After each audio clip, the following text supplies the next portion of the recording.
The tax collector stood at a distance. He would not even look up to heaven, but beat his breast and said, "God, have mercy on me, a sinner." The attitude of his heart is a sense of there's nothing that in me that's worthy.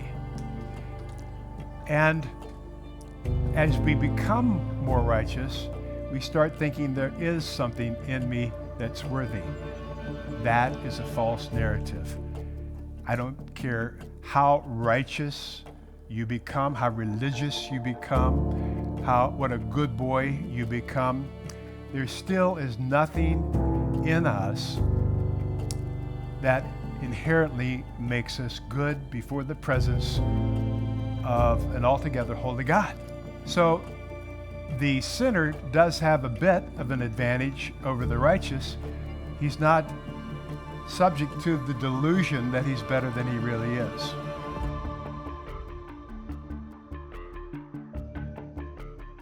Well, good morning, men. Morning. Welcome to Man Alive. So we want to give a shout out to the men who join us online. So would you join me for that warm Man in the Mirror?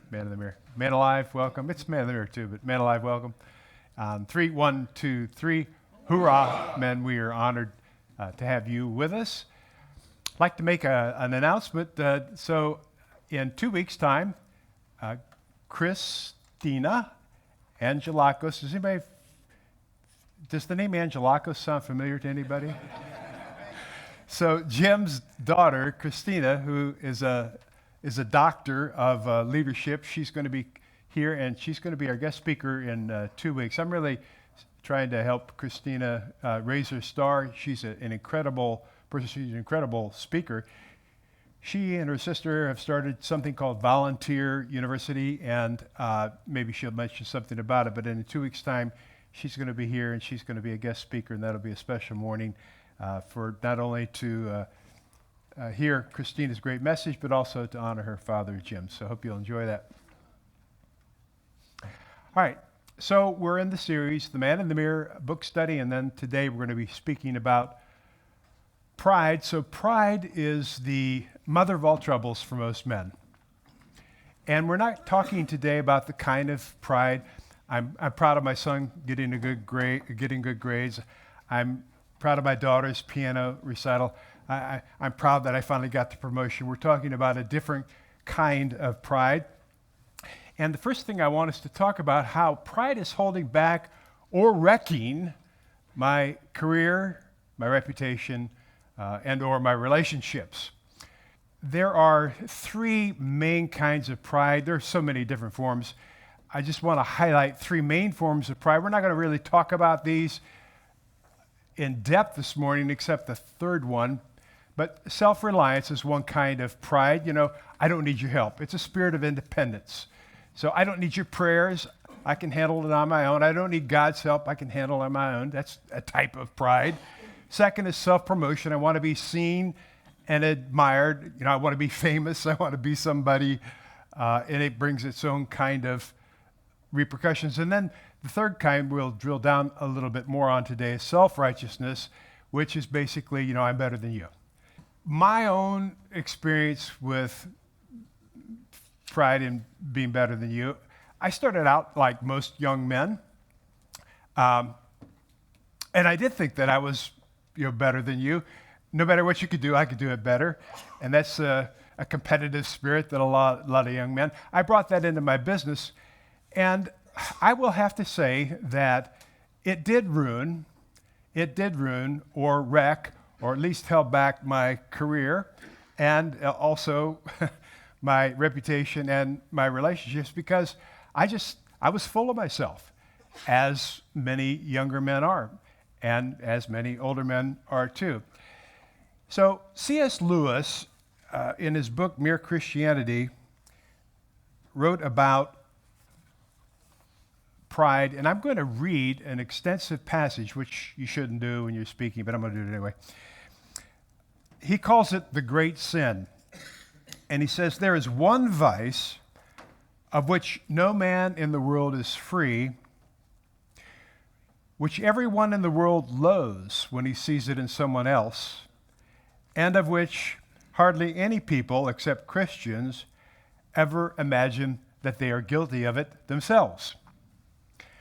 I have heard people admit that they are bad-tempered, or that they cannot keep their heads about girls or drink, or even that they are cowards. I do not think I have ever heard anyone who is not a Christian accuse himself of this vice. And at the same time, I have very seldom met anyone who is not a Christian who showed the slightest mercy to it in others. There is no fault which makes a man more unpopular, and no fault which we are more unconscious of in ourselves. And the more we have it ourselves, the more we dislike it in others. The vice I am talking about is pride or self-conceit, and the virtue opposite to it in Christian morals is called humility. So I outgrew my pride. That should get a laugh. But I did make progress, and it's an interesting thing when I ended up leaving business and moving to ministry. I took an early retirement at 42, went into full-time ministry. As it turns out, I guess I basically imported pride in a different form, in a much more subtle form. Diogenes, who was an ascetic, one time entered the home of Plato, and Plato had a very opulent home. His form of philosophy was very different than Diogenes, and Diogenes apparently entered in a filthy state and with muddy feet, and he trampled on Plato's elegant carpet and ground the dirt in with his feet. And he said to Plato, "Thus, Plato, do I trample on your pride?" Plato responded, "Yes, Diogenes, you did, but with another form of pride."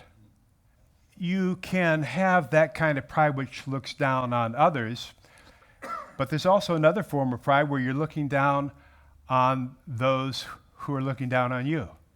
So this can go both ways. And I certainly have been guilty of both forms of pride. Perhaps you too have too. I've had this very interesting thing going on this year with my career and reputation and relationships, but especially with my career. I have had this disdain for people who promote themselves and seek fame. And so I have basically harmed myself by not doing the things that should be done in order to be successful at my work. It's been a form of pride to me. But this year, the Lord has really been helping me. And it started with the word marketing. I am a marketing major. It's a little embarrassing. I say that, I'm the world's worst marketer of myself. But I do it really as a form of pride. I'm proud of the fact that I don't promote myself. And I haven't done that for my whole career. But God blessed me earlier this year with understanding, finally, and I've heard this for decades now, but finally gave me the personal conviction that marketing is not a dirty word. In fact, he helped me understand that by I changed the word in my mind from marketing to awareness. And the concept is discoverability. If people can't discover the ways that you can help them, then they can't take advantage of it. Whereas I was thinking that if I market myself, then I'm trying to promote myself.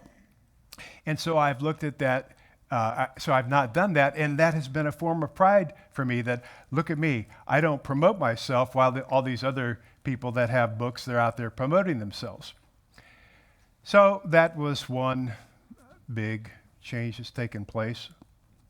And then the next thing that happened was, because I despised the word fame, the Lord gave me the idea that it's not really fame that you are pursuing when you're trying to get the word out. It's influence. You're trying to have influence. You're trying to have an impact on people. And so that's not the pursuit. So letting people know what you do, the products that you sell, the company that you have, you could be doing that for the wrong reasons, but there's also this idea that you want to have influence, you want to have an impact, and so that liberated me to another degree. And then I happened to click on an Instagram post for an article it was a video actually, that I could listen to called Click Testing for Authors. And it was how authors can increase their book sales. And so I clicked on it and watched it. And the Lord gave me the desire to actually take this course, which I have shunned, I have ridiculed, I have had contempt for, disdain for, I have despised all of these courses for decades. But I clicked on it. Next thing I knew, I'd bought it. And I think that's the Lord helping me overcome my pride. And the next thing that happened is that by the time the weekend was over, I did this a couple weekends ago, by the time the weekend was over, God had put in my heart this goal that I would become as good at selling books as I am at writing them. And I've been joking with my wife. Actually, probably the goal should be I should become better at selling books than I am at writing them. But anyway, just this whole idea of I've been set free from my pride, my contempt for marketing, for fame, from selling, from trying to be somebody. I've been set free from the pride of all that to actually do something that can increase my influence. So you see, it's a very complex, but it's also a very subtle way that pride can get a hold of us, and it can wreak havoc. I have allowed pride to hold back my writing career. I'm praying that God would resurrect my writing career. I have 7 million books in print, so it's not exactly a complete flop. But what's happened is that this pride has resulted in recent years in a steep decline in the sales because I have refused to promote my books. So we'll see what happens.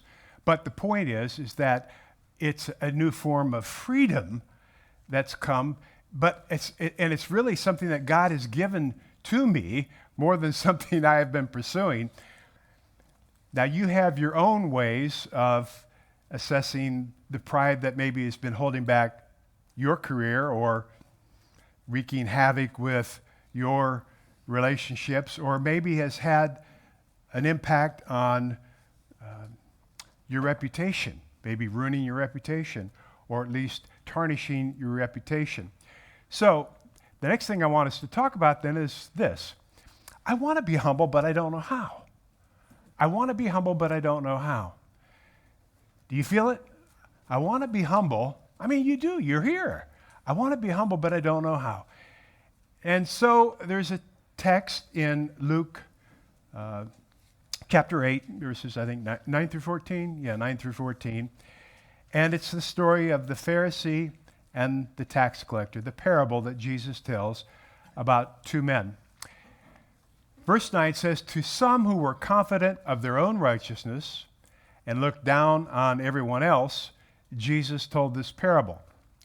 So we have this parable being told to people who are confident of their own righteousness. This is the external things that we do, and we'll get into looking at this particular man's form of external righteousness, but doing things that made him look better in the eyes of other people. And all the people like that, he's writing this, speaking this parable to.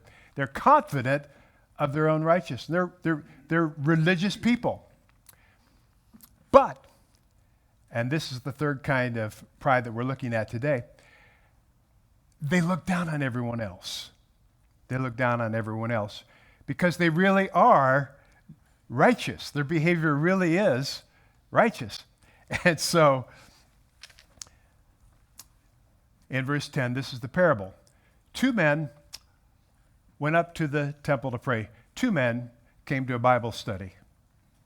One was a Pharisee, and the other was a tax collector. One was a very religious guy who had his act together. He knew what he needed to know.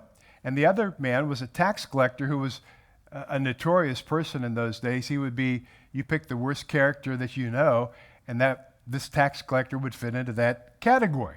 So these 2 men, Jesus says, this is a made-up story by Jesus to make a point. But anyway, he said, 2 men come to a Bible study. One was a good guy and one was a bad guy. So 2 guys walk in here into the room. The Pharisee stood by himself and he prayed. And here's this spirit of self-righteousness. God, I thank you that I am not like other people. Robbers, evildoers, adulterers, or even like this tax collector. Now, is there anything inherently wrong with that? I don't think so. So it's more in the attitude and the looking down on those other people that is the issue. It's recognizing that you are not like those other people, that because of Jesus in your life, your life has gotten better, you have improved. This is not a bad thing. This is a good thing. And then he goes on, I fast twice a week and give 1/10 of all I get. So he's focusing, however, on his outward righteousness, not on the heart. When Samuel anointed the king to replace Saul, he went to the house of Jesse, and he went through all the sons of Jesse. And God didn't pick any of those. And 1 Samuel 16, verse 7 says, the issue is that people look on outward appearance, but God does not look at the things that people look at. God looks at the heart. God looks at the heart. And so the religious person is trying to project a certain image, and he's trying to justify himself. He's trying to vindicate himself based on his performance, based on his outward behavior. Verse 13, but the tax collector stood at a distance. He would not even look up to heaven, but beat his breast and said, God, have mercy on me, a sinner. So you see, the attitude of his heart is a sense that there's nothing that in me that's worthy. And as we become more righteous, we start thinking there is something in me that's worthy. That is a false narrative. I don't care how righteous you become, how religious you become, what a good boy you become. There still is nothing in us that inherently makes us good before the presence of an altogether holy God. So the sinner does have a bit of an advantage over the righteous. He's not subject to the delusion that he's better than he really is. And then in verse 14, Jesus continues, I tell you, this man, rather than the other, went home justified before God. And this means vindicated, justified in that moment. My own view of it, this is not salvific in nature. This has to do with the sanctified life. So we sin, we repent, God forgives, we move on until we sin again, and then we repent, and then God forgives, and then we move on, and we increase in our sanctification. For all who exalt themselves will be humbled, and those who humble themselves will be exalted. So, here it is. God will humble the proud. This is not the big idea yet. God will humble the proud no matter how religious they are. So God will humble the proud and he will exalt the humble. So God will humble the proud no matter how religious they are, and he will exalt the humble no matter how sinful they are. So when we start looking down on somebody because they're sinful, we're missing the big picture that God does not look down on them in the same way that we look down on them. God looks at the sin, but he also looks at someone he created in the mother's womb that he's hoping will become justified right with him, both now and then forevermore. And so here's the big idea for the day. Don't be a Pharisee who comes to impress. Be a tax collector who comes to confess. When you come into the house, whatever house it is, or whether it's in your private devotions in the morning, or when you're halfway into a fight with your spouse, and you're thinking, how do I get out of this? Or when you have, whatever it is, or it's in your work or in your reputation, wherever it is. So, the big idea today, don't be a Pharisee who comes to impress, be a tax collector who comes to confess. And so, when we become right with God, when we live this life of humility, then what happens is that spills over into our career. The way we manage our career. It spills over into our reputation, the way that people perceive us. It spills over into our relationships where we don't have to get our way all the time, or we don't have to be right. That's a big symptom of pride, right? Just, yeah, I have to be right. Be like the tax collector and have a spirit of confession. Lord, right in the middle of the fight, Lord, have mercy on me, a sinner. Yeah, I know she's wrong, but, I'm wrong too. I'm wrong too. And then, finally, cultivating a spirit of humility. In the book, Good to Great, author Jim Collins and a fairly large research team spent 15,000 hours evaluating great companies. And they had a set of metrics. Basically, the metrics were that the company had had average performance for 15 years, some transition event, followed by 15 additional years of sustained great performance equal to exceeding general market performance by 300%. So, in other words, this wasn't flash in the pan greatness, transition from good or average to greatness. So they scoured the Fortune 500 to find such companies.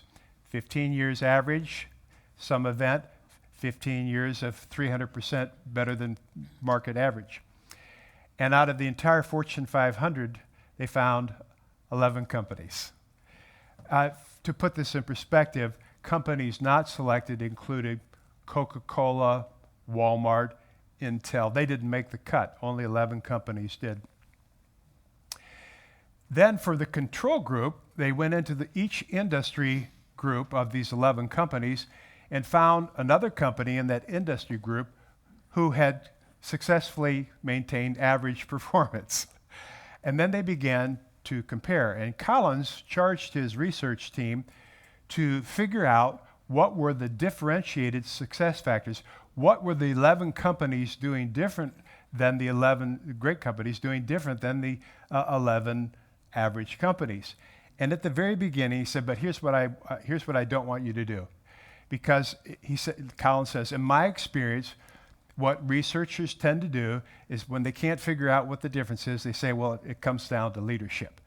So don't talk to me about leadership. don't bring me anything about leadership. So the researchers went, and after a while, they started coming to Collins and saying, we think there's something here in leadership. He said, no, no, no, no, no. Don't do that. That's what researchers do. Dig deeper, look harder. But they kept coming back. He said, well, we're seeing some things here about leadership that we think are important. He said, I don't want to hear it. Keep digging, keep diving. And then finally they brought him some data, and he began to see something, and what the researchers were telling them, that there seemed to be a characteristic among the 11 CEOs of the great companies, and all 11 companies had this characteristic.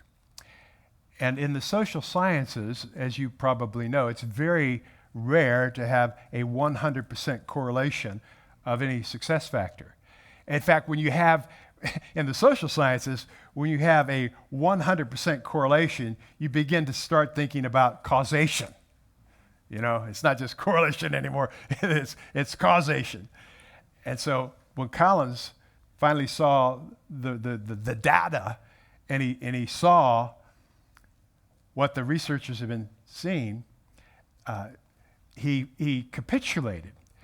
And what the researchers had found is that all 11 of these CEOs had a profound humility and modesty. They had a profound humility and honesty.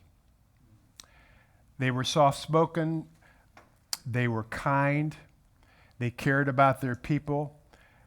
They did the kinds of things that humble people do, that proud people don't do. They were not self-seeking. They were not trying to make themselves big at the expense of other people. And so I think the lesson for us, those of us who might want to cultivate a greater sense of humility, is ask a couple of questions of yourself. And these, I don't think these are on the handouts, but this is just for you. Do you find yourself looking down on people? It's just a very simple test. Do you find yourself looking down on people? You might think you're better than them, or you might be, or you might think because of their higher station, you're looking down on them. The second question then is, do you find yourself looking down on people who are looking down on you? See, this person the person who does this, that's just another self-righteous form of pride, you see? So do you find yourself looking down on people? Second, do you find yourself looking down on people who are looking down on you? And if you don't like the answer, then you need to say, God, have mercy on me, for I'm a sinner. You have just unearthed the pride that you probably thought that you had conquered because of your outward religiosity. But really, what has happened is that you started out as a humble sinner and you become a proud Pharisee. And so, our big idea for the day, don't be a Pharisee who comes to impress. Be a tax collector who comes to confess. And I'm going to do that now for myself, and I invite you to join me, and why don't we all do this?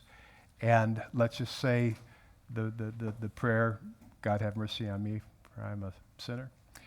And that'll be the way we conclude our talk. 1, 2, 3. God have mercy on me, for I am a sinner. Amen.